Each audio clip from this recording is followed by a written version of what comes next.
President Donald Trump is lashing out after the US House of Representatives voted to limit his war powers in the ongoing Iran conflict. In a fiery social media post released shortly after the vote, Trump dismissed the measure as a meaningless vote, attacked Democrats as being driven by what he called Trump derangement syndrome, and singled out four Republican lawmakers who broke ranks to support the resolution, labeling them grandstanders and accusing them of undermining his efforts to negotiate an end to the war. The reaction underscores just how politically explosive the Iran conflict has become in Washington. What supporters describe as a necessary constitutional check on presidential power, Trump and his allies are portraying as an attempt to weaken America's position at a critical point in negotiations.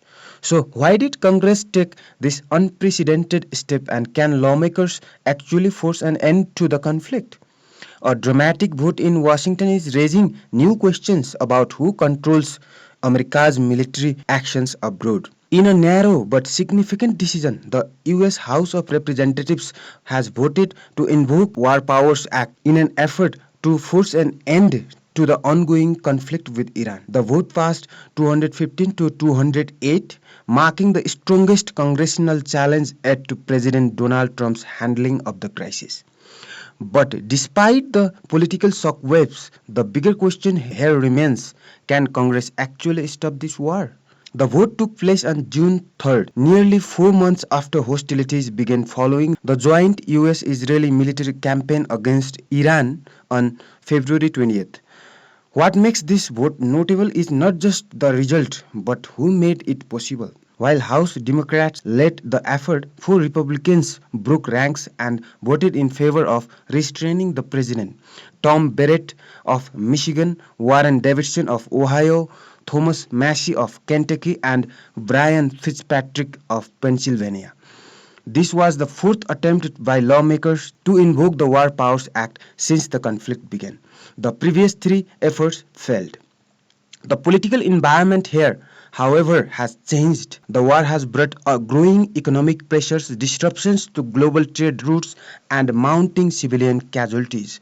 As those costs have increased, so has public scrutiny. Polling trends have reportedly shown a sharp decline in Trump's approval ratings, adding further pressure on lawmakers. At the center of the debate is a constitutional question. Democrats argue that Congress alone has the authority to declare war. The administration maintains that its military operations fall within presidential powers and do not require additional congressional approval. The legal battle revolves around the War Powers Act of 1973. Under the law, a president can deploy military forces without prior congressional authorization only when facing an imminent threat. Even then, Congress must be notified within 48 hours, and unless lawmakers approve the action, military involvement must end within 60 days. Critics argue that those conditions were never met in this case.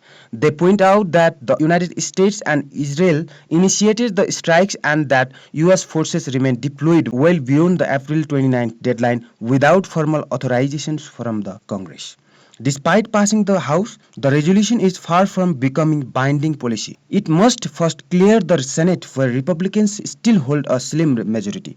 A similar effort just 2 weeks ago failed to advance. And even if senators approve it, President Trump retains the power to veto the measure. Overriding that veto requires a two-thirds majority in both chambers of Commerce, a political threshold that currently appears out of reach. Complicating matters further is a dispute over whether the United States is technically still at war.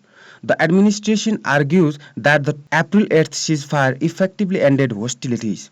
Secretary of State Marco Rubio has gone as far as declaring that the Iran war is over.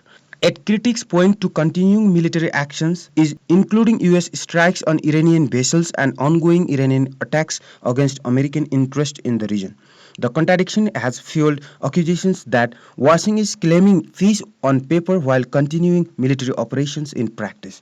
And according to Defense Secretary Pete Hexet's legal interpretation, the ceasefire may have reset the War Power Act's 60-day clock, potentially allowing the administration to resume large-scale military action without immediate congressional approval. For now, the House vote sends a powerful political message, but not necessarily a legal one. What happens next will depend on the Senate, the White House, and ultimately the courts of public opinion.